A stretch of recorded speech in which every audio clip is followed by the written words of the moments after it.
I'm going to show you how to do the back flies. This is just the opposite exercise, or the complementary exercise for the chest flies that I have in another video.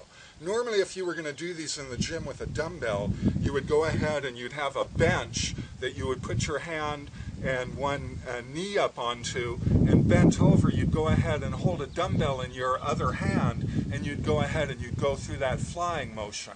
Now, just like with the chest flies, really you can only start this exercise with the arm pointing pretty much straight out in front of the body, because you can't go any further. The weight would just be pulling your arm back down again. You wouldn't be getting that resistance that you're really looking for to be pulling your arm across. Now that's where the resistance tubes come in to being of great advantage. You can do this in the gym with cables as well, but of course we're working on the advantages of having the tubes where you can work outside, you can do this in your home. But look, by my turning my body, how far across I can have my arm come across the body to start this exercise out with. So if this was the starting position, if I was doing the dumbbell flies, I'm able to get resistance moving against my hand, coming across, coming all the way around like this. It's just great how by turning my body's orientation to where the anchor is,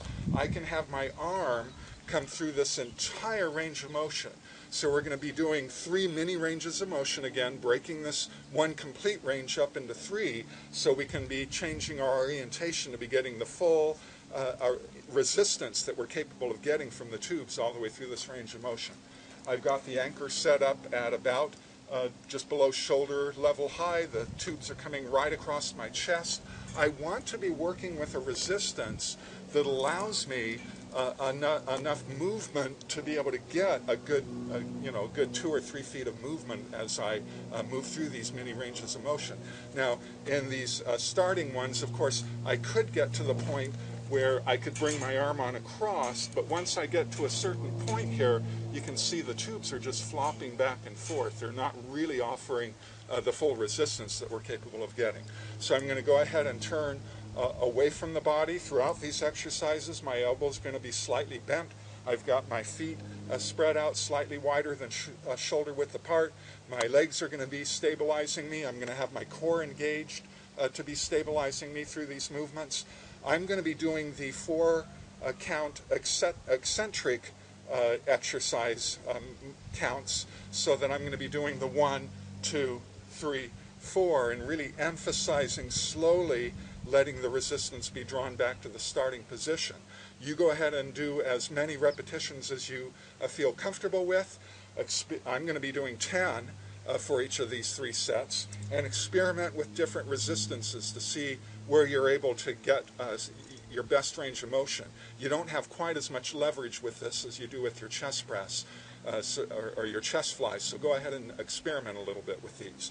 Okay, so starting position, here we go.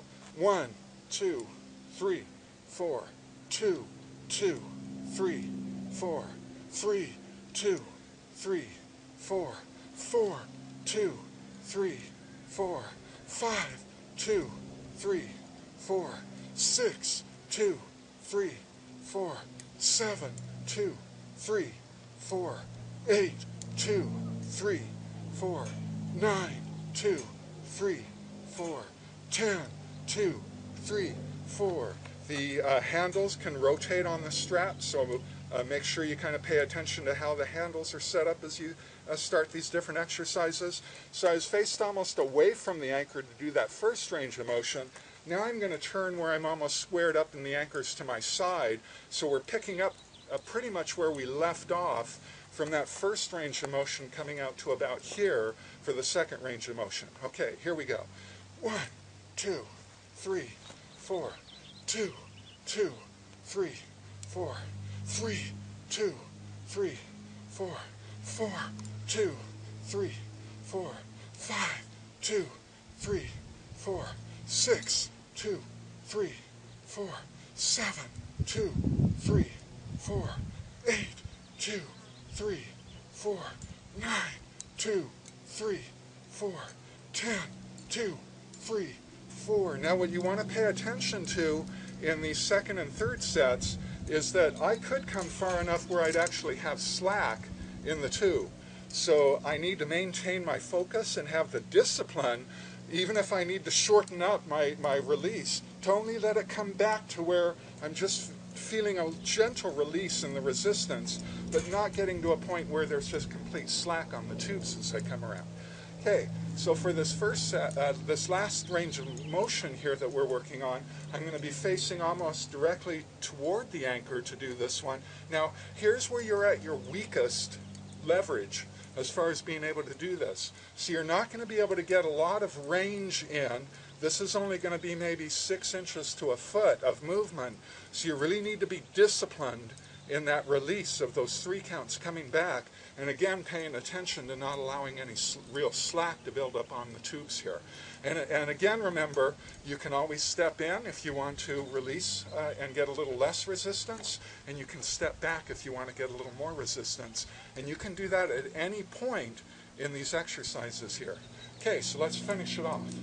1, 2, 3, 4, 2, 2, 3, 4, 3, 2, 3, 4, 4, 2, 3, 4, 5, 2, 3, 4, 6, 2, 3, 4, 7, 2, 3, 4, 8, 2, 3, 4, 9, 2, 3, 4, 10, 2, 3, 4.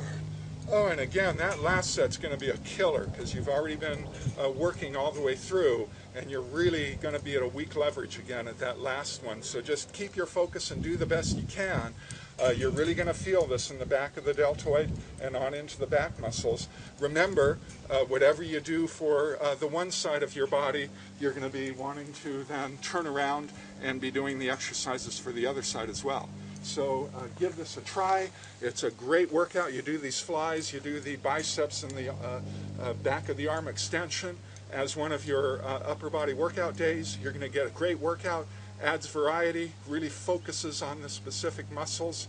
So give it a try and see what you feel as you do these great exercises.